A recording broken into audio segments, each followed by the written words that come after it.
우리 다 같이 한 목소리로 읽었으면 좋겠습니다. 시작. 하나님의 나라는 먹는 것과 마시는 것이 아니요 오직 성령 안에 있는 의와 평강과 희락이라. 아멘. 하나님의 나라는 먹는 것과 마시는 것이 아니고 오직 성령 안에 있는 의와 평강과 희락이라. 우리가 이 땅에서 누려야 할 하늘나라의 삶이라고 믿습니다. 성경을 보면 예수님이 이 땅에 오신 목적이 여러 가지가 있음을 설명해 주고 있지만 그 여러 가지 내용들을 종합해 보면 이 땅의 사람들이 잃어버린 천국 또는 하늘나라 또는 하나님 나라를 되찾아 주시기 위함인 것임을 알 수가 있습니다.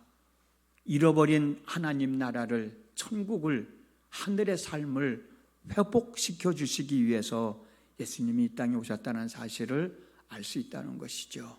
왜냐하면 예수님께서 공생애를 시작하시면서 제일 먼저 선포하시는 말씀이 뭐냐면 하늘나라가 가까이 왔으니 회개하고 복음을 믿어라 라는 말씀이었기 때문에 그래요. 예수님이 전하고 싶은 말씀이 한두 가지였겠습니까? 그런데 그 많은 말씀 중에서 제일 먼저 선포하신 말씀이 하늘나라가 가까이 왔다라고 말씀하고 있는 거예요. 근데 결국은 그 하나님 나라를 우리들에게 되찾게 하기 위해서, 회복시켜 주시기 위해서 예수님이 이 땅에 오셔서 그 많은 모든 일들을 하셨다, 이루셨다라고 저는 믿습니다. 많은 사람들은 천국은 죽어서 가는 곳이라고 말합니다. 맞습니다. 천국은 죽어서 가는 것입니다.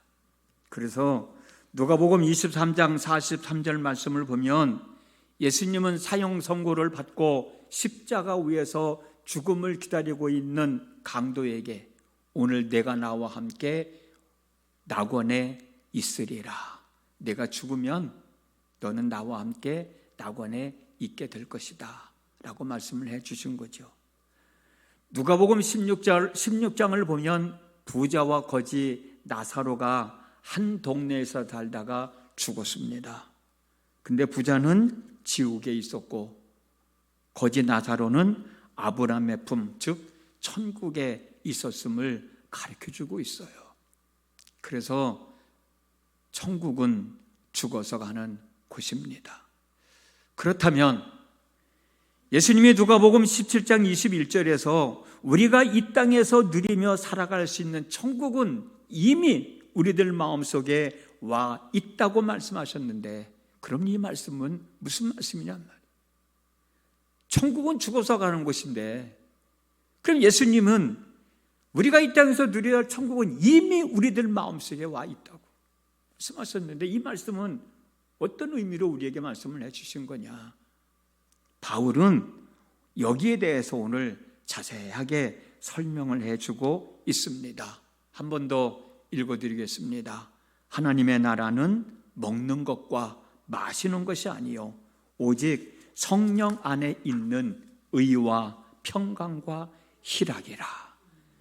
이것이 우리가 살아가야 할, 이 땅에서 누려야 할 하나님의 나라, 천국, 하늘의 삶인 거예요.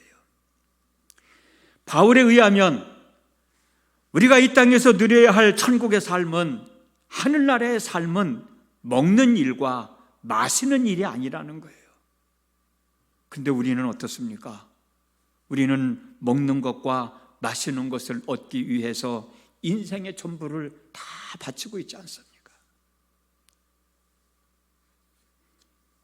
이 땅에서 누리는 천국의 삶이 먹는 것과 마시는 것과 상관이 없다면 바울이 말하는 먹는 것과 마시는 것은 무엇을 말하는 걸까? 우리 인생의 전부를 다 바쳐서 우리는 먹는 것, 마시는 것을 얻기 위해서 애쓰고 수고하고 있는데 바울의 말에 의하면 우리가 이 땅에서 누려야 할 하늘의 삶은 먹는 것도 아니고 마시는 것도 아니라고 하면 그러면 바울이 여기서 말하는 먹는 것과 마시는 것은 무엇을 의미하는 걸까? 먹는 것과 마시는 것은 이 세상에서 살아가는 사람들의 삶의 모습이라고 생각합니다.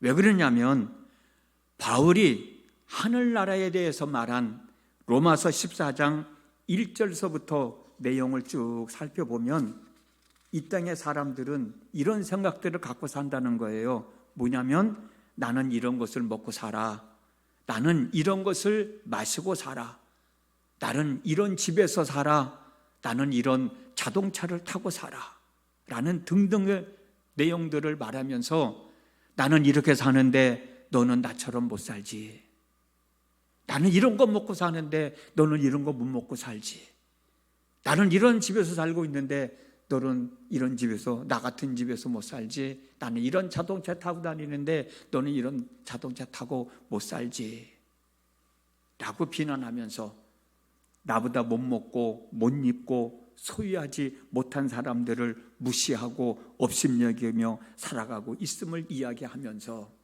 이 땅에서 누릴 천국의 삶은, 하늘나라의 삶은 이런 사람들과 같이 소유한 것을 자랑하며 사랑하는 것, 먹고 마시는 것에 만족하며 살아가는 것이 아님을 설명해 주고 있기 때문에 그렇습니다. 그래서 먹고 마시는 것은 뭐냐? 이 세상 사람들이 살아가는 삶의 모습이라는 거예요. 하나라도 더 갖기 위해서, 하나라도 더 먹기 위해서 인생의 전부를 바치고 사는 사람들은 결코 이 땅에서 하나님이 우리에게 허락해 주신 천국의 삶을 살아갈 수 없다는 이야기입니다. 그렇다면 왜, 무엇 때문에 먹고 마시는 것은 천국의 삶이 될 수 없다고 바울은 이야기하고 있을까? 이 땅에서 우리가 누려야 할 하나님의 나라는 오직 성령 안에서 의와 평강과 희락이라고 말하고 있기 때문에 그래요. 우리가 이 땅에서 누려야 할 하나님의 나라는 오직 성령 안에서 의와 평강과 희락을 누리는 삶인데, 우리가 소유하고 있는 것들이, 우리가 먹고 마셔야 할 것들이 하나님과의 관계를 온전하게 해줄 수 있나요? 진정한 평강과 희락을 가져다 줄 수 있나요? 잠시는 갖다 줄 수 있을지 모르지만 우리 마음속에 진정 하나님과의 관계를 맺을 수 있게 할 수 없습니다. 마음속으로부터 우러나오는 평안함을 누릴 수 없습니다. 순간적인 기쁨은 있을지 모르지만은 내 마음속에서부터 우러나오는 기쁨은 가져다 줄 수가 없어서 그래요. 한번 생각해 보세요. 사람과 사람이, 나라와 나라가 싸우는 이유가 뭔가요? 전쟁을 하는 이유가 뭔가요? 하나라도 더 가지려는 소유욕 때문에 그렇지 않습니까? 하나라도 더 먹고 더 마시려는 욕구 때문에 그러지 않습니까? 하나라도 더 소유하고 하나라도 더 먹고 마시려는 상황에서 어떻게 하나님과 온전한 관계를 맺을 수 있고 진정한 평강과 희락을 누릴 수 있겠습니까?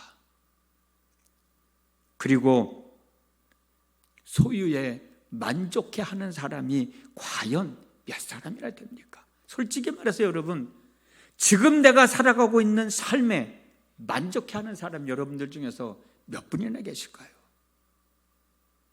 내가 이만큼 누리고 있으면서도 뭔가 아쉬워서 그거 하나 더 가지려고, 그거 하나 더 먹으려고, 저거 하나 더 소유하려고 하는 그런 욕심 때문에 살아가고 있지 않습니까?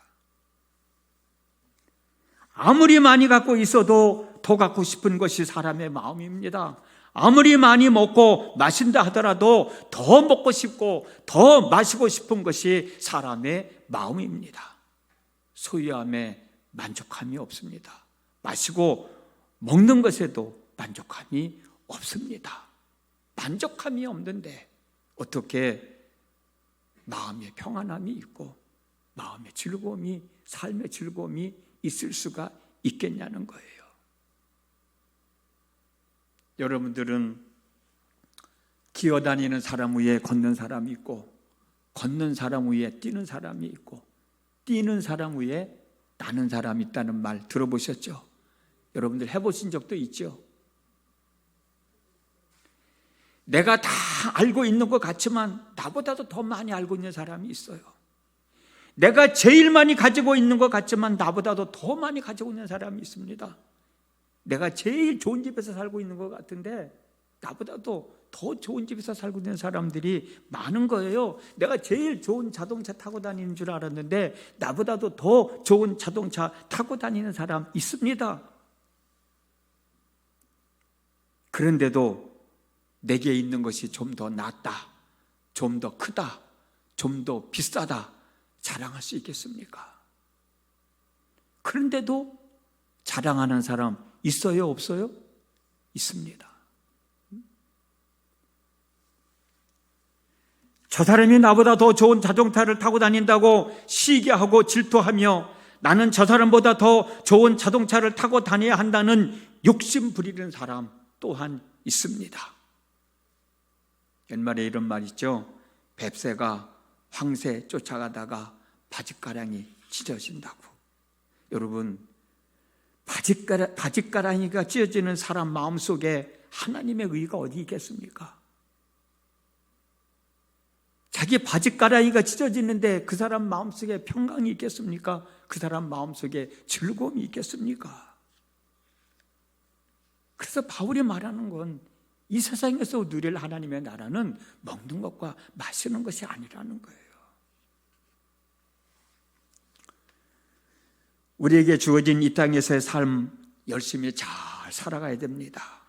그래서 돈도 있어야 되고 명예도 있어야 되고 권력도 있어야 하고 먹고 마시는 것도 있어야 합니다. 그러나 우리는 이 세상에서 천국의 삶, 하늘나라의 삶도 살아가야 한다는 사실을 잊어서는 안 됩니다. 다시 한 번 더 말씀드립니다. 먹는 거, 마시는 거, 입는 거, 소유한 거, 그것은 진정한 하나님과의 관계를 맺게 해줄 수가 없어요. 진정한 마음의 평화를 가져다 줄 수가 없어요. 진정한 기쁨을 가져다 줄 수가 없어요. 그래서 바울은 이 세상에서 먹고 마시는 것으로 하나님과 온전한 관계를 맺으려고 하지 말고, 마음의 평안함을 얻으려고 하지 말고, 삶의 기쁨을 누리려고 하지 말고, 오직 성령 안에 있는 의와 평강과 희락 속에서 하늘나라의 삶을 살아가는 믿음의 권속들이 되라 말씀하신 겁니다.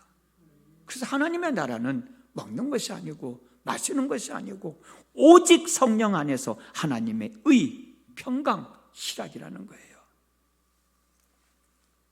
이 말씀 속에서 우리가 중요하게 여겨야 할 것이 있습니다. 오직 성령 안에서라는 말이에요. 오직 성령 안에서라는 말은 성령 안에서만 가능한 거지 성령 밖에서는 불가능하다는 얘기입니다. 성령 밖에서는 안 된다는 뜻입니다. 그러므로 이 땅에서 천국의 삶, 하늘나라의 삶을 살아가길 원하는 사람은 반드시 성령 안에 있어야 되는 거예요. 우리가 성령 안에 있으려면 성령이 우리 안에 거하든지 우리가 성령 안에 거하든지 둘 중에 하나가 성립되어져야 합니다. 그런데 여러분, 우리가 우리의 힘으로 노력으로, 의지로 성령 안에 거할 수 있어요? 있어요? 없어요? 없죠. 우리가 성령 안에 거하고 싶다고 해서 우리가 성령 안에 거할 수 있는 게 아닙니다. 성령이 우리에게 오셔서 우리 안에 거하실 때 우리가 성령 안에 거하면서 천국의 삶을 살아갈 수가 있습니다. 성령님이 오셔야 돼요. 그래서 예수님은 요한복음 14장 16절에서 제자들에게 보혜사를 너희에게 주사, 하나님이 우리에게 주신다는 거예요. 우리에게 주신다는 얘기는 우리에게 오신다는 뜻이잖아요. 요한복음 14장 26절을 보면 아버지께서 내 이름으로 보내실 성령이야. 성령을 하나님이 우리에게 주시고 하나님이 우리에게 보내주시는 거예요. 요한복음 15장 26절 보면은 아버지께로부터 나오시는 진리의 성령이 오실 때, 그리고 요한복음 16장 13절을 보면은 성령이 오시면 이라고 말씀을 하신 거예요. 성령이 내게 오시면, 성령님이 내 안에 계실 때 내가 성령 안에 거할 수 있게 된다고 하는 거예요. 특별히 여러분, 부활하신 예수님이 제자들과 40일 동안 함께 계시다가 하늘나라로 승천하시기 직전에 제자들에게 하신 말씀이 뭐예요? 읽어드리겠습니다. 너희는 예루살렘을 떠나지 말고 내게서 들은 바 아버지께서 약속하신 것을 기다리라. 요한은 물로 세례를 베풀었으나 너희는 몇 날이 못되어 성령으로 세례를 받으리라.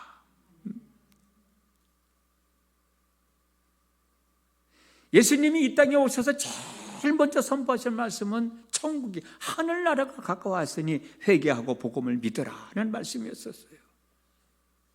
그리고 예수님이 제자들을 떠나는 순간에 마지막으로 하신 말씀이 뭐냐면 너희들은 예루살렘을 떠나지 말고 내게서 들은 바 아버지께서 약속하신 성령을 기다리라는 거예요. 기다리라는 얘기는 뭐예요? 보내주시겠다는 거거든요. 요한은 물로 세례를 베풀었으나 너희는 몇 날이 못되어 성령으로 세례를 받으리라. 가장 중요한 말씀인 거예요.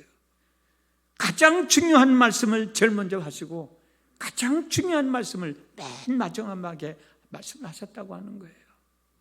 그래서 우리는 하늘나라를, 이 땅에서 하늘나라를 소유하고 하늘나라의 삶을 살아야 되는 거고, 그리고 우리는 마지막 예수님이 말씀하신 것처럼 하나님이 보내주시는 성령을 받고 성령 안에서 우리는 이 땅에서 하늘나라의 삶을 살면서 하늘 가는 길을 제대로 가고 이 세상에서 삶이 다 끝난 후에는 천국에서 영원한 안식을 누리게 되는 겁니다. 성령님이 우리에게 오셔야 우리가 성령 안에서 의와 평강과 희락인 천국의 삶, 하늘나라의 삶을 누릴 수 있게 되는 거예요. 그런데 여러분, 성령님은 이미 우리들에게 오셨지 않습니까? 이게 무슨 말씀이냐고요? 얼마 전에 담임 목사님께서도 설교하셨습니다만 성령이 임할 때 개인적으로 특별한 현상을 경험하는 사람도 있어요. 그것은 개인적인 경험이니까 객관적으로 우리가 증명할 수 있는 건 아니잖아요. 개인적으로 체험한 거니까. 그러나 우리 모두가 객관적으로 증명할 수 있는 게 성경인데, 로마서 8장 15절을 보면 하나님을 향하여 아버지라고 부르는 사람은 성령이 임한 사람이라고 그랬습니다. 여러분, 하나님을 향해서 아버지라고 부르잖아요. 한번 불러보십시다. 시작. 네, 아버지라고 부르잖아요. 여러분들은 하나님을 아버지라고 부르잖아요. 성령님은 여러분들에게 오셨고 여러분들은 성령님 안에 거하고 있는 겁니다. 고린도전서 12장 3절 말씀으로 보면 예수님을 향하여 주님이라고 부르는 사람은 성령이 임한 사람이라고 말씀하고 있어요. 여러분들은 예수님을 향해서 주님이라고 부르잖아요. 한번 불러보십시다. 시작. 주님. 다 부르잖아요. 주님이라고 부르는데 꺼리끼는 게 있어요?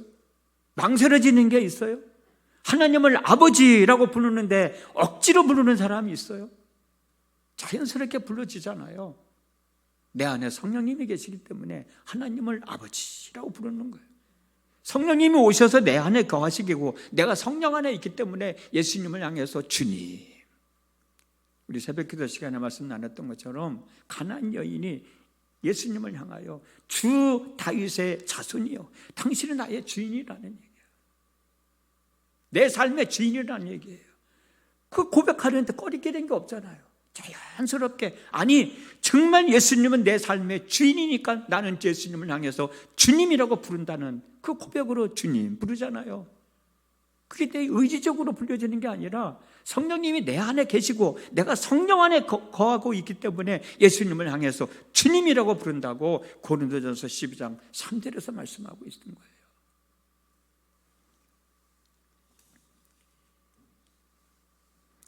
고린도전서 14장 14절에서 16절 말씀을 쭉 읽어보면 아멘이라고 응답하는 사람은 성령이 임한 사람이라고 말씀하고 있어요. 여러분들은 말씀을 들으면서 아멘, 아멘 그렇게 화답하잖아요. 기도 끝나고 난 다음에 아멘 하잖아요. 아멘이라는 뜻이 뭐예요? 하나님께 영광을 돌린다는 뜻도 있지만 그렇게 되기를 원합니다라는 뜻이거든. 여러분은 말씀을 듣는 가운데 마음에 감동이 될 때 아멘 할 때 누가 하라고 옆구리 찔러줘야 하나요? 나도 그렇게 되는 것을 믿습니다. 그렇게 되게 하여 주십시오라고 하는 마음으로 아멘 하잖아요. 그런 사람은 성령님이 계시고 성령 안에 거하고 있기 때문에 말씀을 들을 때 마음에 감동이 오면 그렇게 되어지기를 원합니다 라고 하는 대신 아멘, 아멘 하는 거예요. 그렇다면 의와 평강과 희락이라고 하는 건 뭘까? 의는 하나님과의 관계를 말합니다. 천국의 삶, 하늘나라의 삶을 살아가는데 하나님이 안 계시면 안 되잖아요. 하나님과의 관계가 온전하지 못해도 안 되잖아요. 평안함과 평강과 평안함도 역시 마찬가지입니다. 하나님과 온전한 관계를 맺을 수 있는 것은 오직 성령 안에서만 가능하잖아요. 인간적인 방법으로는 하나님과 온전한 관계를 맺을 수가 없습니다. 그래서 하나님과 온전한 관계를 맺을 수 있는 상황에서 하나님과 온전한 관계를 맺고 사는 사람은 누구나 다 할 수 있어요. 그러나 지금 내 상황이 하나님과 온전한 관계를 맺을 수 없는 상황에서도 하나님과 온전한 관계를 맺고 사는 사람은 그리 많지 않거든요. 그런데 여러분, 지금 내 상황이 하나님과 온전한 관계를 맺을 수 없는데도 불구하고 내가 하나님과 온전한 관계를 맺고 사는 사람은 성령의 인도하심과 성령의 도우심이 있기 때문에 가능한 거예요. 그 사람 속에는 성령님이 거하시는 거예요. 오직 성령 안에서 하나님과 온전한 관계를 맺고 사는 게 하늘나라, 이 땅에서 누리는 하늘나라의 삶인 것입니다.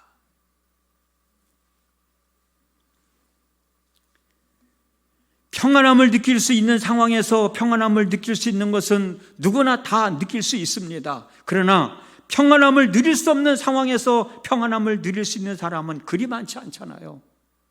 평안함을 누릴 수 없는 상황에서 평안함을 누릴 수 있는 것은 바로 성령의 위로하심과 인도하심이 있기 때문인 거예요. 그래서 평안함을 누릴 수 없는 상황에서 평안함을 누릴 수 있는 사람은 천국의 삶, 하늘나라의 삶을 살아가고 있는 사람입니다.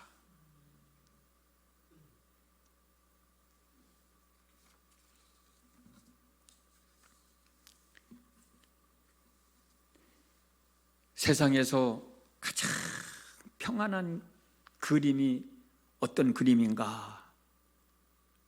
사생대회를 했대요. 마지막으로 2개의 그림을 놓고 심사위원들이 평가를 하는데 어떤 것을 정해야 될까 고민하고 있는 거예요. 그림 하나는 뭐냐면 찬찬한 바닷가에서 바람이 솔솔 불어오고 거기서 배를 타고 이유자적 강물, 바닷물결을 따라 흘러가는 모습을 그린 그림이 있어요. 얼마나 평화스럽습니까? 또 하나는 막 비바람이 치면서 집채만한 폭풍이, 파도가 해안가로 밀려오는데 그 해안가에, 바닷가 해안가에 조그만 굴 속에서 편안하게 잠자고 있는 물새 한 마리를 그린 그림이래요. 여러분들 같으면은 이 2개의 그림 중에서 어느 것이 더 평안함을 느끼는 그림이라고 생각하시겠어요? 심사위원들은 평안함 속에서 평안함을 누리는 건 누구나 다 할 수 있는 일이다. 그러나 이 비바람이 치고 집채만한 파도가 해안가 절벽으로 다가오고 부딪히는데 그 속에서도 저렇게 새근새근 잠자고 있는 물새가 정말 평안한 것 아니냐. 그걸 그림을 선정했다고 하는 예화예요, 예화. 평안함을 느낄 수 있는 상황에서 평안함을 느낄 수 있는 건 누구나 다 느낄 수 있는 거예요. 그러나 평안함을 느낄 수 없는 상황에서도 평안함을 느끼는 사람들이 많이 있거든요. 그 사람은 의지로 되는 게 아니라 성령의 위로하심, 성령의 인도하심이 있기 때문이다. 그 사람은 정말 성령 안에서 평안함을 누리는 하늘의 삶을 사람이라는 거예요. 마찬가지입니다. 기뻐할 수 있는 상황에서 기뻐하는 것은 누구나 다 기뻐할 수 있어요. 그러나 기뻐할 수 없는 상황에서 기뻐할 수 있는 사람은 그리 많지 않잖아요. 그런데도 기뻐할 수 없는 상황에서 기뻐하는 사람이 있는데 그 사람은 바로 성령의 위로하심과 인도하심이 있기 때문이라는 거예요. 그래서 기뻐할 수 없는 상황에서 기뻐할 수 있는 사람은 바로 성령 안에서 하늘나라의 삶을 살아가는 사람이라고 하는 것이죠. 이 땅에서 소유하고 먹고 마시는 것 참 중요합니다. 그러나 우리가 이 땅에서 태어나서 살아가는 한평생의 삶이 단지 소유하고 먹고 마시는 것만이 다가 아니잖아요. 하나님과 온전한 관계 속에서 평안함과 기쁨을 누리는 삶 또한 소중하지 않습니까? 아무리 많이 소유했다 할지라도, 먹고 마실 것이 많이 쌓여 있다 할지라도 하나님과 온전한 관계를 맺지 못하고 마음으로부터 느껴지는 평안함이 없고 기쁨이 없다면 이 모든 것들이 나에게 무슨 의미가 있겠어요? 무슨 소용이 있겠어요? 그래서 우리는 이 땅에서 성령 안에서 하늘나라의 삶을 살아가는 것, 하나님과 온전한 관계를 맺고 마음으로부터 우러나오는 평화로움 속에서, 기쁨과 즐거움 속에서 하늘의 삶을 살아가는 것도 참 중요하다고 하는 사실, 우리 모두가 기억하고 하늘의 삶을 살아가는 삶이 있어졌으면 좋겠습니다. 제가 좋아하는 말씀 중에 하나인데 잠언 17장 22절입니다. 다 같이 한번 읽어볼까요? 시작. 마음의 즐거움은 양약이라도 심령의 근심은 뼈를 마르게 하느니라. 마음의 근심, 마음의 즐거움은 양약이라는 거예요. 그러나 마음의 근심은 뼈를 상하게 한다는 거예요. 내가 아무리 많이 소유하고 내가 아무리 먹고 마시고 그런다 할지라도 그것으로는 영원한 마음의 평안함을 가져다 줄 수가 없어요. 있는 것에, 때로는 있는 곳에 만족하시고 감사하시면서, 있는 것에 자족하면서 마음의 즐거움으로 주어진 삶을 더 귀하게, 복되게, 아름답게 살아가는 믿음의 권속들이 되시기를 주님의 이름으로 축복합니다. 기도하겠습니다.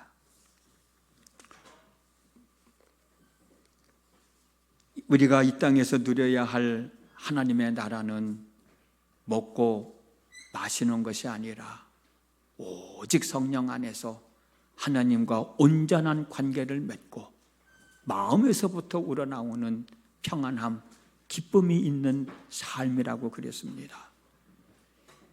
이 세상에 많은 사람들은 먹는 것이 많으면, 마실 것이 많으면, 소유하는 것이 많으면 하나님과 온전한 관계를 맺을 수 있다고 생각하고 마음의 평안함을 얻을 수 있다고 생각하고 기쁨을 누릴 수 있다고 생각하지만 그것은 잠시뿐입니다. 왜? 나보다 더 많은 것을 가지고 있는 사람이 있고 나보다 더 좋은 것을 먹고 마시는 사람이 있기 때문에 그것을 보고만 있지 못하고 나도 거기에 휩쓸려 욕심을 가지고 살아가는 삶이 되기 때문에 그렇습니다. 그래서 바울은 이 땅에서 누려야 할 하나님의 나라는 먹는 것, 마시는 것에 있는 것이 아니라 오직 성령 안에서 하나님과 온전한 관계를 맺고 성령 안에서 평안함을 누릴 수 없는 상황에서도 평안함을 누리는 삶, 기뻐할 수 없는 상황에서도 기뻐할 수 있는 삶이 바로 우리가 이 땅에서 누려야 할 하나님의 나라의 삶이라고 그랬습니다. 아버지 하나님, 저희들 하늘의 삶을 살면서 하늘 가는 길을 제대로 잘 갈 수 있게 하셔서 이 땅에서의 삶이 다한 후에 하나님이 예배해 놓으신 천국에서 영생을 누릴 수 있는 참 믿음의 권속들로 인도해 주옵소서. 마음의 즐거움은 양약이지만 심령의 근심은 뼈를 마르게 한다고 그랬습니다. 아버지 하나님, 마음의 즐거움 속에서 우리의 삶을 더 귀하게 복되게 아름답게 추스려 나갈 수 있게 해 주옵소서. 예수님의 이름으로 기도드렸습니다. 아멘.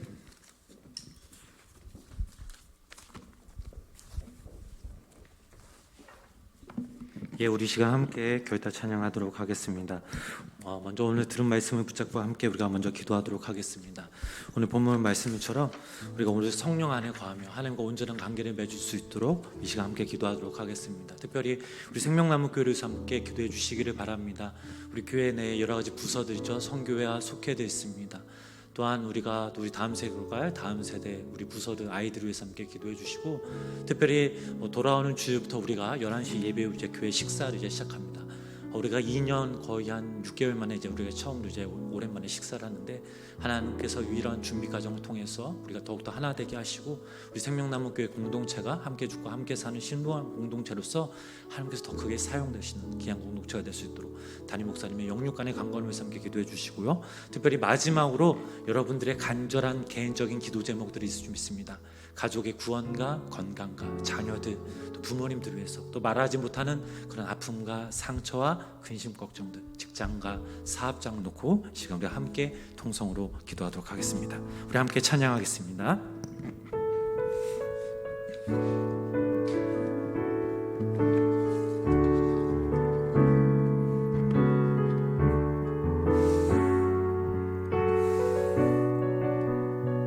우리 함께 고백합니다. 내게 허락하신 시련을 통해, 내게 허락하신 시련을 통해 나의 믿음 더욱 강하게 자라나고, 험한 산과 골짜기 지나는 동안 주께 더 가까이 나를 이끄시네. 내가 겪는 시험이 어렵고 힘겨워도 내 주님보다 크지 않네.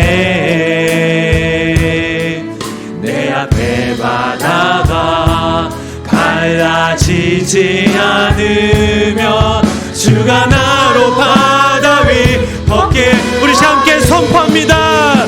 나는 믿네. 아멘. 주의 능력으로 내 삶 새롭게 되리. 나는 믿네. 주의 능력으로 담대히 나가리라. 주와 함께 싸워 승리하리라. 날마다 믿음으로 나사. 우리 다시 한번 고백합니다. 내게 허락하신 나의 믿음 더욱 강하게 자라나고, 나의 믿음 더욱 강하게 험한 산과 골짜기